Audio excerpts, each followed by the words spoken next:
بڑا ایک چیلنجنگ سا انداز ہے، اور اس کا بھی جو پس منظر ہے پہلے آپ اس کو سمجھ لیجیے۔ نفسیاتی طور انسان کو اپنی خطا کا احساس ہو گیا، یہ بھی احساس ہو گیا کہ میرا فرض تھا میں ادا نہیں کر رہا ہوں، مجھے ادا کرنا چاہیے، لیکن اب شیطان اگلا حربہ آزماتا ہے۔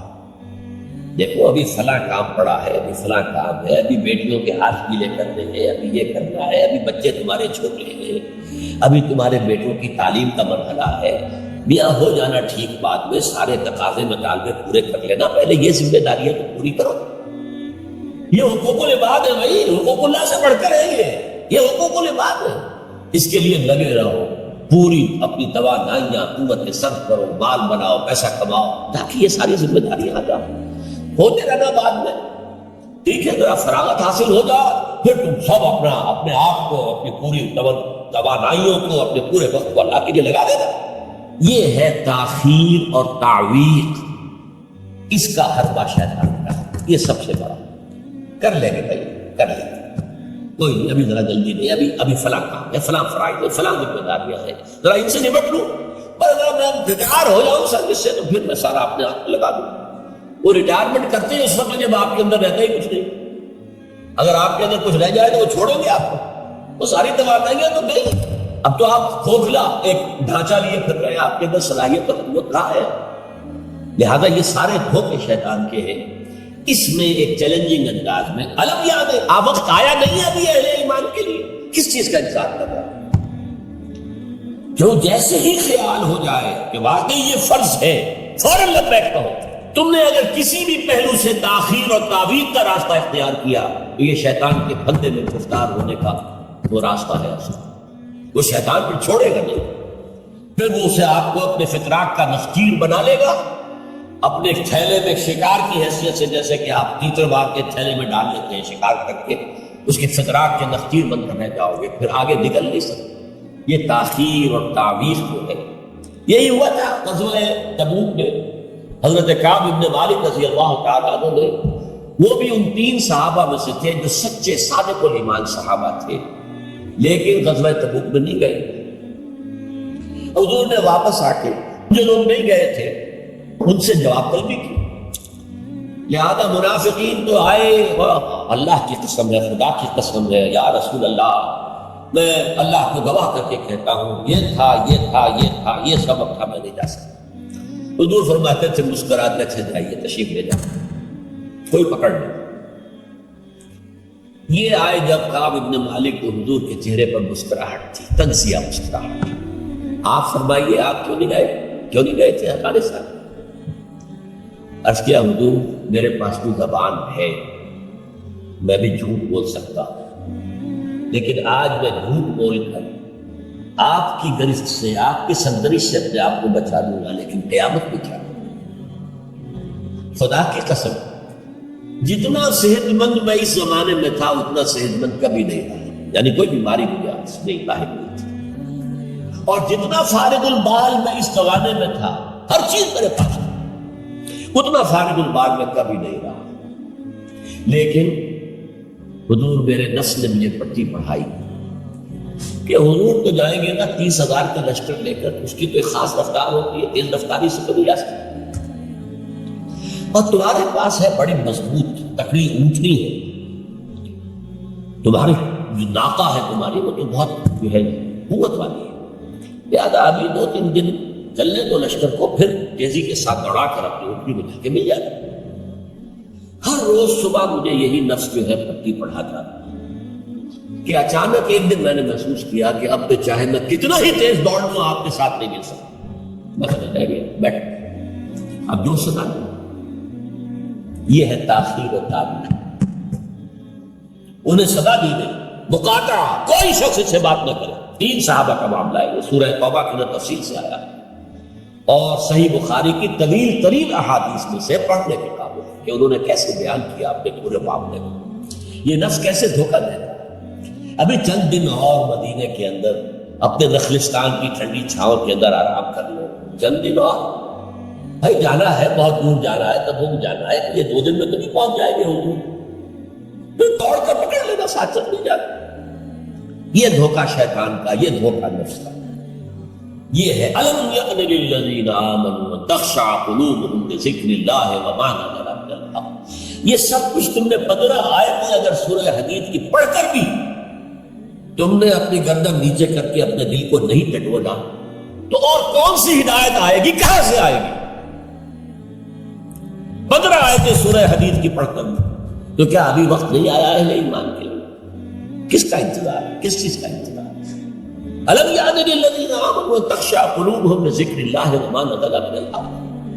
کیا وقت آنے گیا ہے ایمان کے لیے کہ ان کے دل جھک جائے اللہ کی یاد میں، اور جو کچھ حق میں سے نازل ہوا ما نزل من الحق، یہ پورا قرآن الحق، اس میں سے جو یہ آیات نازل ہوئی ہے یہ تم نے ابھی سن لی ہے، پڑھ لی ہے، اس کے سامنے بھی دل نہیں جھکے گے تو کب جھکے گا؟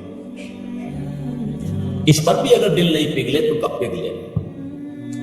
اس پر بھی اگر دل میں کوئی عزم اور ارادہ پیدا نہ ہوا کہ اپنی جان لگا دینی ہے، کھپا دینی ہے، ان صلاتی و نسکی و محیایا و مماتی للہ رب العالمین، اس پر بھی نہیں ہوا تو کب ہوگا؟ اور کون سی ہدایت آئے؟ فبأي حدیث بعدہ یؤمنون، اس قرآن کے بعد اور کون سی چیز کے یہ منتظر ہے جس پر یہ ایمان لائیں گے؟ الم یأن للذین آمنوا ان تخشع قلوبهم لذکر اللہ وما نزل من الحق.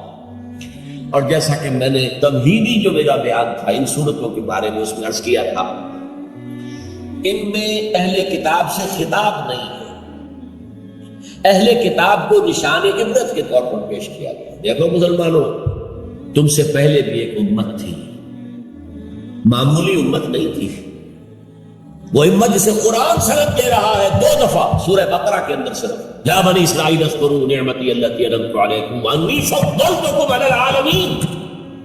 اے بنی اسرائیل، یاد کرو میرے اس احسان کو جو تم پر ہوا، میں نے تمہیں تمام جہان والوں پر فضیلت دی تھی. وہ قوم، وہ امت موسیٰ، اس امت کو کتنی کتابیں دی گئی؟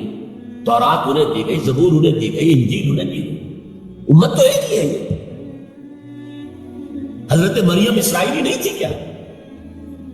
تو چاہے باپ حضرت عیسیٰ کا کوئی نہیں ہے لیکن وہ حضرت مریم کے بیٹے ہیں، اسرائیلی. یہ اسرائیلی نبوت ہے جو چلی آ رہی ہے. حضرت موسیٰ اور ہارون سے شروع ہوئی ہے 1400 برس قبل، اور حضرت عیسیٰ اور یحییٰ پر آ کر ختم ہوئی ہے. یہ سلسلہ نبوت کا سینکڑوں نبی آ گئے 1400 برس میں. تو آپ اندازہ کیجیے اتنی بڑی امت، لیکن اس کا حال کیا ہوا؟ وَلَا يَكُونُوا، دیکھو نہ ہو جائیں یہ اہل ایمان بھی كَالَّذِينَ أُوتُوا الْكِتَابَ مِنْ قَبْلُ، ان لوگوں کے مانند جن کو کہ کتاب دی گئی تھی ان سے پہلے. فَطَالَ عَلَيْهِمُ الْأَمَدُ، تو جب ان پر ایک طویل مدت گزر گئی، فَقَسَتْ قُلُوبُهُمْ، تو ان کے دل سخت ہو گئے. اس کا نقشہ کھینچا گیا ہے سورہ بقرہ میں. ثُمَّ قَسَتْ قُلُوبُكُمْ فَهِيَ كَالْحِجَارَةِ أَوْ أَشَدُّ قَسْوَةً. دیکھو اے بنی اسرائیل، اے یہودیوں، اس کے بعد تمہارے دل سخت ہوتے چلے گئے، بدکاری سے، غلط کاری سے، دنیا پرستی سے، شہوت رانی سے، زر پرستی سے دل سخت ہوتے چلے جاتے. حضور نے فرمایا جب انسان ایک گناہ کرتا ہے دل کے اوپر ایک داغ پڑتا ہے. اگر توبہ کرے گا تو صاف ہو جائے گا، توبہ نہیں کرے گا پھر گناہ کرے گا، پھر داغ پڑے گا، پھر پڑے گا، پھر داغ پڑے گا، پھر یہاں تک کہ پورا دل سیاہ ہو جائے گا. اور حضور نے اپنی مٹھی بند کر کے کہا ایسے ہو جاتا ہے، اب اس میں کوئی ہدایت داخل نہیں ہو سکتی، بند ہو گئی. اور جب یہ تھیلی بند ہوئی پھر اللہ کی مہر لگ گئی. ختم اللہ علی قلوبہم وعلی سمعہم طبع اللہ علی قلوبہم، اللہ نے مہر لگا کے ان کے دلوں پہ. یہ مرحلہ آتا ہے کہ جب کہ فرمایا اب تمہارے دل پتھروں کی مانند، بلکہ او اشد قسوہ، پتھروں سے بھی زیادہ. فَإِنَّ مِنَ الْحِجَارَةِ لَمَا يَتَفَجَّرُ مِنْهُ الْأَنْهَارُ، پتھر تو ایسے بھی ہوتے ہیں جن میں سے چشمے پھوٹ بہتے ہیں. وَإِنَّ مِنْهَا لَمَا يَشَّقَّقُ فَيَخْرُجُ مِنْهُ الْمَاءُ، چٹانوں میں ایسی بھی ہوتی ہیں شق ہو جاتی ہیں ان میں سے پانی نکل آتا. وَإِنَّ مِنْهَا لَمَا يَهْبِطُ مِنْ خَشْيَةِ اللَّهِ، چٹانیں ایسی بھی ہوتی ہیں اللہ کے خوف سے گر پڑتی ہیں. وَمَا اللَّهُ بِغَافِلٍ عَمَّا تَعْمَلُونَ، تمہارے دل ان سے بھی سخت ہو چکے ہیں اور اللہ بے خبر نہیں ہے اس سے کہ جو تم کر رہے ہیں. آج اس امت پر بھی تو 1400 برس گزر گئے، کتنا عرصہ گزرا. اور آج وہی خواہشات ہیں. ہم تو امت محمد میں ہیں صلی اللہ علیہ وسلم. وہ تو شافع محشر ہے، وہ تو ہر امتی کو بخشوا لیں گے، تب جا کر راضی ہوں گے. اللہ راضی کرے گا انہیں، وہ راضی اسی وقت ہوں گے جب ہر امتی کو بخشوا لیں گے. سیاں بے کوتوال اب ڈر کاہے کا؟ جب ہمارے سیاں ہمارے شوہر کہہ لے کوتوال بن گئے تو مجھے کس کا ڈر ہے؟ کوتوال ہی کا ڈر ہوتا ہے کہ وہ پکڑے گا. سیاں بے کوتوال اب ڈر کاہے کا؟ یہ ہے مجھے امانی، دل کا امانی ہو سیغفر لنا، ہمیں تو بخش دیا جائے، ہماری تو شفاعت ہو جائے. بھائی کچھ بھی ہے، ہم کلمہ گو تو ہیں، کچھ بھی ہے محمد کے نام لیوا تو ہے صلی اللہ علیہ وسلم. لیکن یہ قرآن مجید میں یہی ان کا قول نقل کیا گیا تھا. یہود نے کہا تھا نحن ابناء اللہ واحباؤہ، ہم تو اللہ کے بیٹوں کے مانند ہیں، اس کے بڑے چہیتے ہیں. تو اللہ نے کیا جواب دیا؟ فَلِمَ يُعَذِّبُكُم بِذُنُوبِكُم، پھر اللہ تمہیں سزائیں کیوں دیتا رہا؟ یہ نبوکدنضر کے ہاتھوں تمہیں کیوں پٹوایا؟ ہیکل سلیمانی کیوں برباد کروایا؟ یہ تم 100 برس تک اسیری میں رہے بیبیلونیا میں، بابل میں، عراق میں، کیوں؟ تمہارا دوسرا جو تھا ہیکل بنایا تم نے، وہ بھی سن 70 میں گروا دیا ٹائٹس کے ہاتھوں. 1,33,000 ایک دن میں قتل کیے اس نے، ٹائٹس نے 1,33,000 یہودی یروشلم کے اندر ایک دن میں قتل کیے. اندازہ کیا؟ پچھلی صدی میں 60 لاکھ یہودی جرمنوں نے ختم کیے، 6 ملین. اور ان کو اب بھی یہ کر رہا ہے، we are the chosen people of the Lord، ہم تو اللہ کے پسندیدہ بندے ہیں. یہی حال اس امت کا ہے. ہسپانیہ سے ایسے نکالے گئے کہ ایک بچہ تک نہیں بچا. تاتاریوں کے ہاتھوں کروڑ قتل ہوئے. یہ سب کچھ تمہارے ساتھ ہوا کہ نہیں؟ کروسیڈرز کے ہاتھوں تمہاری پٹائی کب ہوئی؟ 88 برس تک بیت المقدس عیسائیوں کے قبضے میں رہا تھا کہ نہیں؟ تو غور کیجیے، دلوں کو نرم کیجیے، اور دلوں کو نرم کرنے کا ذریعہ بھی قرآن ہے. یا ایھا الناس قد جاءتکم موعظۃ من ربکم، موعظہ واعظ کہتے ہیں اس کو جو دل کو نرم کرے، اس میں رقت پیدا کرے. رقیق کہتے ہیں پتلی شے، رقیق مادہ، رقیق مادہ. دل سخت ہو جائے اسے نرم کرنے کی، اس کے لیے واعظ بھی سب سے بڑا قرآن. الم یعن للذین آمنوا ان تخشع قلوبهم لذکر اللہ وما نزل من الحق ولا یکونوا کالذین اوتوا الکتاب من قبل، تمہارے سامنے موجود ہے. فطال علیہم الامد، پھر ان پر ایک مدت جب گزر گئی، فقست قلوبهم، تو ان کے دل سخت ہوئے. البتہ یہاں ایک واقعہ میں اور عرض کر دوں. ایک دل کی سختی وہ تھی جو یہودیوں کی ہو گئی تھی، یا ہم میں سے بھی بہت سو کی ہو چکی. لیکن ایک اور دل کی سختی بھی ہوتی ہے، وہ اپنے احساس کی شدت کی بنا پر. یہ معاملہ حضرت ابوبکر کے ساتھ پیش آیا رضی اللہ تعالی. ان کے عہد خلافت میں ایک وفد آیا باہر سے. انہیں جب قرآن کی آیات سنائی گئی تو ان کی آنکھوں سے آنسو بہہ گئے.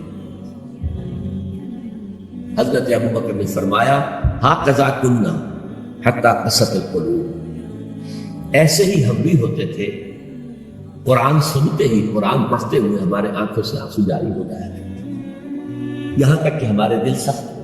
معاذ اللہ، معاذ. یہ شدت احساس یقیناً یہ ہوتا ہے جب آدمی عادی ہو جاتا ہے تو وہ کیفیت نہیں رہتی. میں نے اللہ کے فضل و کرم سے 6 حج کیے، لیکن جو کیفیت پہلے حج کی تھی وہ پھر کبھی نصیب نہیں ہوئی. ویسے بھی یہ تھا کہ اس وقت تک ابھی اتنا وجود نہیں تھا. سن 62، اب آج سمجھیے 42 برس گزر چکے ہیں. تو اس وقت کا وہ اور تھا. اب جو ہے وہ وجود جو ہے وہ اس میں کبھی انسان کو اپنے اندر جھانکنے کا، کہیں تنہائی میں بیٹھ کر یاد کرنے کا موقع نہیں ملتا. لیکن وہ تھا. لیکن ویسے بھی بات یہ ہے کہ ایک آدمی، اب جو لوگ وہاں رہتے ہیں مکے میں رہنے والے، ان میں سے اکثر لوگ دیکھتے ہیں وہ خانہ کعبہ کا، اس اصل چوکور گھر کا بھی کوئی ادب نہیں کرتا. وہ تو ہر وقت اپنی نگاہوں کے سامنے آدمیوں پر.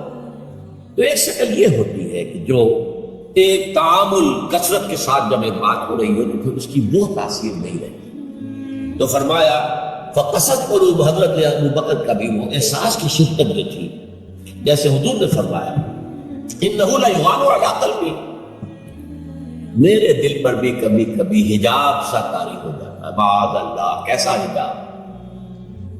اب اس حجاب کے لفظ سے دھوکہ نہ کھا جائیے گا. ایک حجاب میرا اور آپ کا ہے، ایک حجاب محمد رسول اللہ صلی اللہ علیہ وسلم، کہ وہ جو اللہ کی طرف توجہ کی انٹینسٹی ہے، انٹینسٹی اس میں تھوڑی سی کمی بھی ہو گئی تو اسے آپ حجاب سے ہمیں تو وہ کیفیت بھی میسر نہیں ہو سکتی، لیکن اس انٹینسٹی کے لفظ انٹینسٹی انگریزی کا بار بار بول رہا ہوں، اس کی شدت، لیکن شدت کے لفظ کے اندر جو ہے وہ اتنا مفہوم نہیں آتا جتنا انٹینسٹی کے لفظ. وہ انٹینسٹی جو ہے اس میں ذرا سی کمی ہوئی حضور پریشان ہو. وَإِنَّهُ لَيُغَانُ عَلَىٰ قَلْبِي وَإِنِّي لَأَسْتَغْفِرُ اللَّهَ 70 مَرَّةً فِي كُلِّ يَوْمٍ، اور ہر روز میں 70 مرتبہ استغفار کرتا ہوں اللہ کے نام. تو کیا آپ گناہ کرتے تو معذرت. یہ ذرا سی اس توجہ کی شدت میں، انٹینسٹی میں ذرا سی کمی ہوئی، اسے بھی آپ حجاب سے تعبیر کریں. تو یہی ہے مفہوم حضرت ابو بکر کو خوف. لیکن ایک ہے قساوت قلبی، معصیت کی وجہ سے، دنیا پرستی کی وجہ سے، نفس پرستی کی وجہ سے، زر پرستی کی وجہ سے، شہرت پرستی کی وجہ سے، اقتدار پرستی کی وجہ سے، یہ پرستشیں جو ہے یہ جو دل کو سخت کرتی ہیں تو وہ پتھر اور چٹان سے زیادہ سخت ہو جاتا ہے. ثم قست قلوبکم فہی کالحجارۃ او اشد قسوۃ وان من الحجارۃ لما يتفجر منه الانهار وان منها لما يشقق فيخرج منه الماء وان منها لما يهبط من خشية الله وما الله غافل عما تعملون وَكَثِيرٌ مِّنْهُمْ فَاسِقُونَ. اب ان میں سے اکثریت جو ہے وہ فاسقوں اور فاجروں پر مشتمل ہے. کیا یہی کیفیت آج کی مسلمان امت کی نہیں ہے؟ کیا عظیم اکثریت فساق و فجار پر مشتمل نہیں؟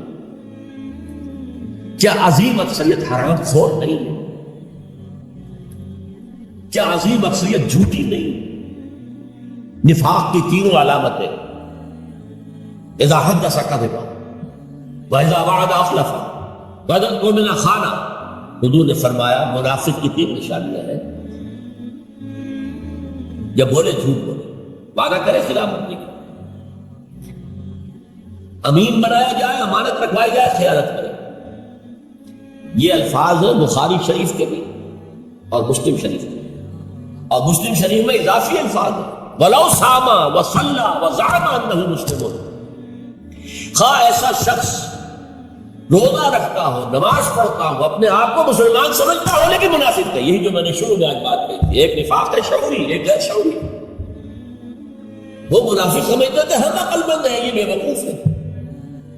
وَإِذَا قِيلَ لَهُمْ آمِنُوا كَمَا آمَنَ النَّاسُ قَالُوا أَنُؤْمِنُ كَمَا آمَنَ السُّفَهَاءُ. جب ان سے کہا جاتا بھلے لوگوں، جیسے اور لوگ ایمان لائے ویسے ایمان لاؤ، جیسے وہ اللہ کی پکار پر لبیک کہنے کو ہر وقت تیار رہتے ہیں. کہتے ہیں ہم ان بے وقوفوں کی طرح ایمان لائے. تو پاگل ہے، بے وقوف ہے، فینیٹکس ہے، فنڈامنٹلسٹ ہے، ایکسٹریمسٹ ہے. ہم تو ماڈریٹ اور بڑا روشن خیال اسلام ہے اس کے قائل تھے. جب ان سے کہتا تھا فساد مت مچاؤ، کہتے ہم تو مسلم ہیں بھائی، ہم تو چاہتے ہیں صلح.